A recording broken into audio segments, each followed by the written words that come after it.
Ang hayag nga bahin sa relihiyon. Hunyo 25. Bisan pa ni ana, magamaya ako diha kang Jehova. Magamalipayon ako sa Dios sa akong kaluwasan. Habakuk Kapitulo 3, versikulo 18. Ang matag usa nga nahigugma sa Dios, kinahanglan nga magpamatuod sa kabililhon sa iyang grasya ug kamatuoran. Kadtong nakadawat sa kahayag sa kamatuoran, kinahanglan nga adunay leksyon sa pag-edukar kanila sa dili paghilom, kundili sa pagsulti kanunay sa usag-usa.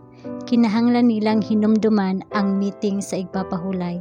Sa diha nga sila nga nahigugma og nahadlok sa Dios, ug kinsa nagunahuna sa iyang ngalan, makabaton og kahigayunan sa pagpahayag sa ilang mga hunahuna diha sa pagpakigsulti sa usag-usa.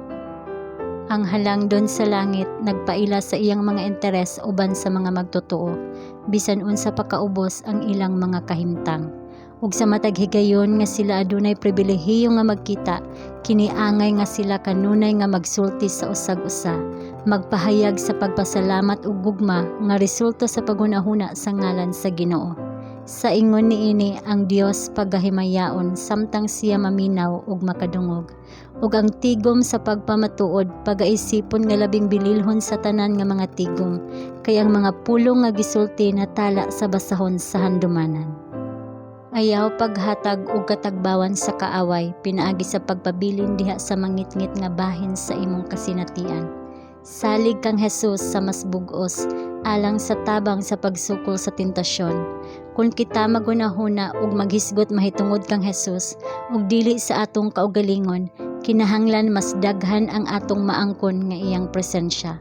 Kung kita magpabilin diha kaniya, kita mapuno pag-ayo sa kalinaw, hugot nga pagtuo ug kaisog ug makabaton og usa ka madaugon nga kasinatian nga isaysay kung kita moabot sa meeting, nga ang uban malagsik pinaagi sa atong tin-aw, lig-on nga pagpamatuod alang sa Dios.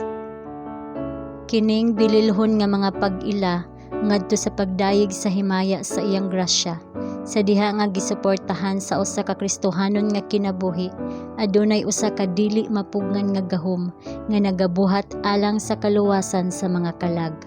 Ang mahayag ug malipayon nga bahin sa relihiyon irepresentar sa tanan nga adlaw-adlaw nga gipahinungod ngadto sa Dios.